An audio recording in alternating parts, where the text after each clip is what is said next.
What's your homeowners association horror story? Fined multiple times and threatened with a lien by the HOA because we would not water our grass during a major drought season. It was cheaper and easier to fight the HOA since the city and state passed regulations banning constant watering and green grass. The city had Google-like vans with cameras that'd be driving neighborhoods to catch violators and fine them. Super illegal. HOA can't make any regulations requiring homeowners to break city/state/federal laws or regulations.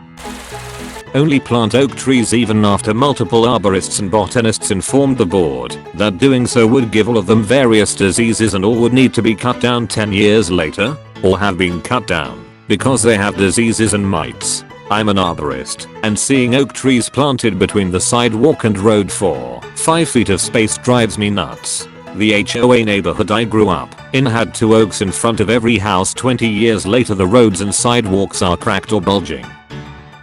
My father-in-law's condo corp has a shared pool. The old folks don't like to share, so they have all kinds of silly rules, like no more than 1 guest per resident, residents only times alternating every hour, etc. My Phil can't even take his own 2 grandkids for a swim because he'd exceed the number of allowed guests. So many rules the damn pool is usually empty. Because the residents were still breaking the rules, they passed a new rule that if any resident was caught breaking the pool rules, they would close the pool to everyone for a week and post the offender's name and reason for the closure on the community bulletin board. Ducking children. I would just constantly break a rule every week. Not my story, but my dad's. He moved into a new townhouse in summer of 2013.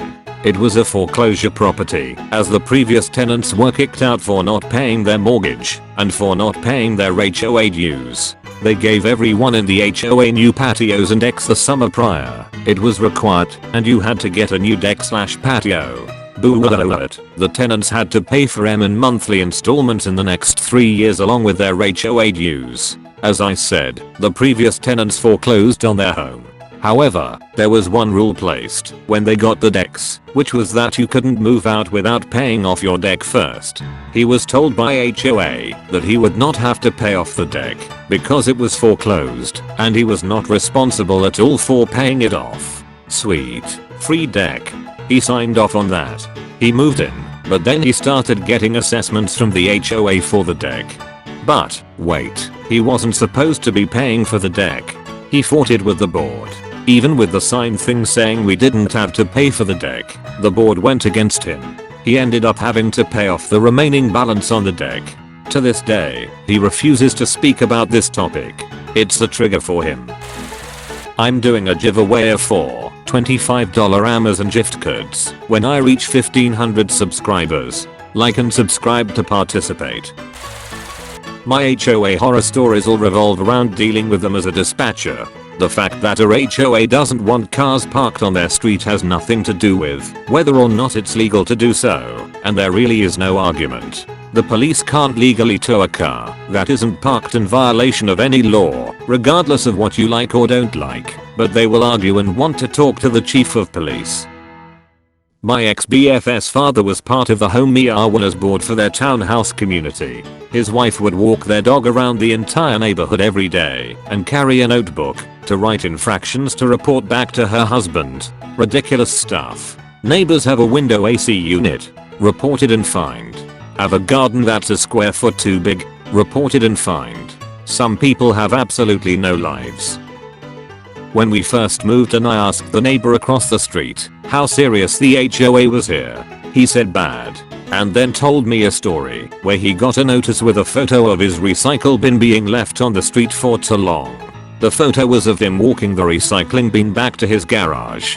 Lol, I had the HOA come out to approve a fence I was going to install.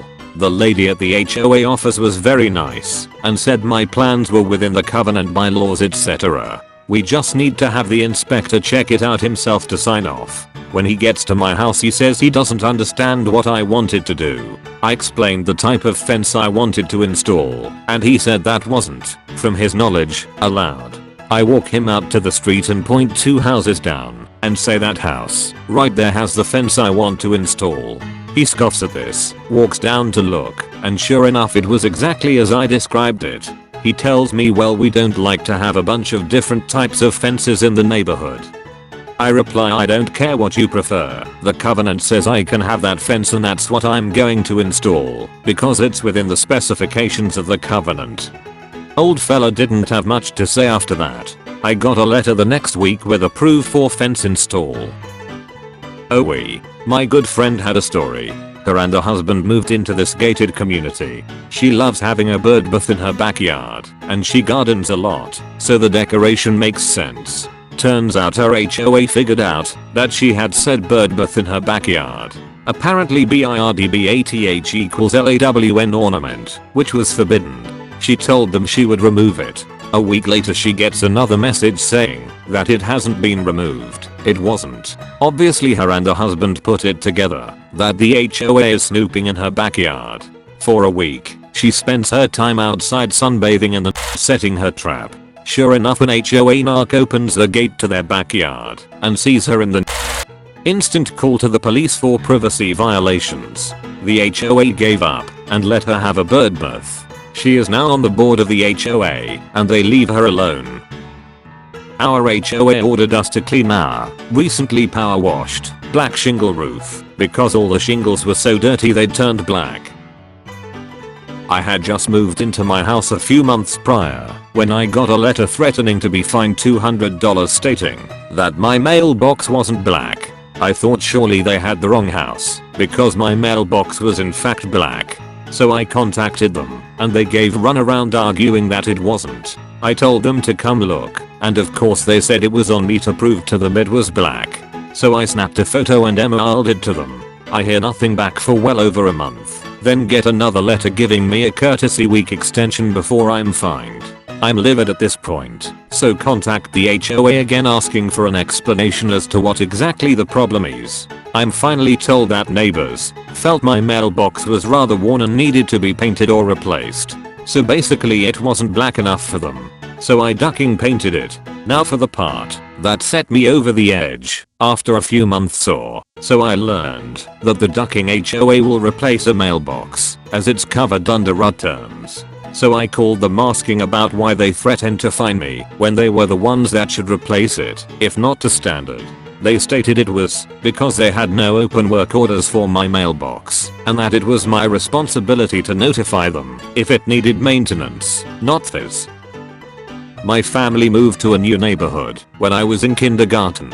My dad had built an amazing playhouse for me and my siblings. It had miniature windows, a miniature door, working lights, even AC. It was basically a tiny house before tiny houses were a thing. It was beautiful. He had built it on cinder blocks so that we could move it to our backyard of our new house once we moved. Perfect, right? Nope. The Homeowners Association refused to let us bring it, citing that the neighborhood doesn't allow toolsheds because apparently they are an eyesore. Backyard playgrounds are fine, but somehow our playhouse didn't qualify as a playground. Me and my younger sisters were ducking devastated. I remember crying and crying because I couldn't keep the playhouse that my dad worked so hard on. Hell, I'm 24 years old and I still tear up when I think about it. Why did anyone care so badly that they'd deny some kids their playhouse? I still drive by our old house once a year or so. The new owners haven't taken care of it and it's fallen into disrepair. I have other stories about our HOA, such as how we were frozen out for having a non-traditional house color, grey.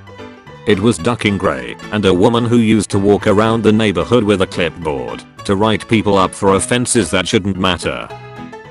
Until a recent coup, our HOA was run by some of the pettiest people alive. Some of their hijinks over the years included sending us a nasty letter telling us that we were in violation of their covenants due to bare places in our lawn.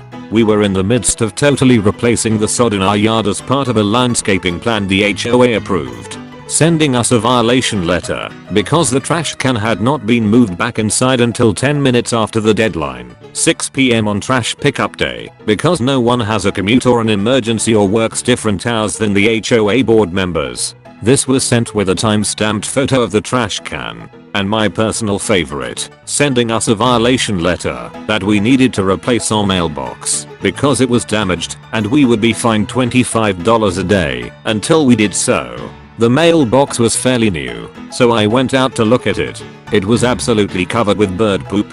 Cleaned it off and noticed that there was no damage. Shrugged and emailed the HOA that the problem was rectified.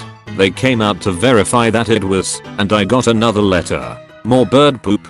A few hours of observation revealed that a hawk was perching on the mailbox stalking a chipmunk that was living in the garden around our mailbox. So I went to the garden store and got a bottle of Predator P stuff that scares away small animals and sprinkled it around the mailbox, causing the chipmunk to relocate. Problem solved. Sadly, I did not send the HOA an envelope full of the stuff. You have a message from the not nice man. Like and subscribe if you want to.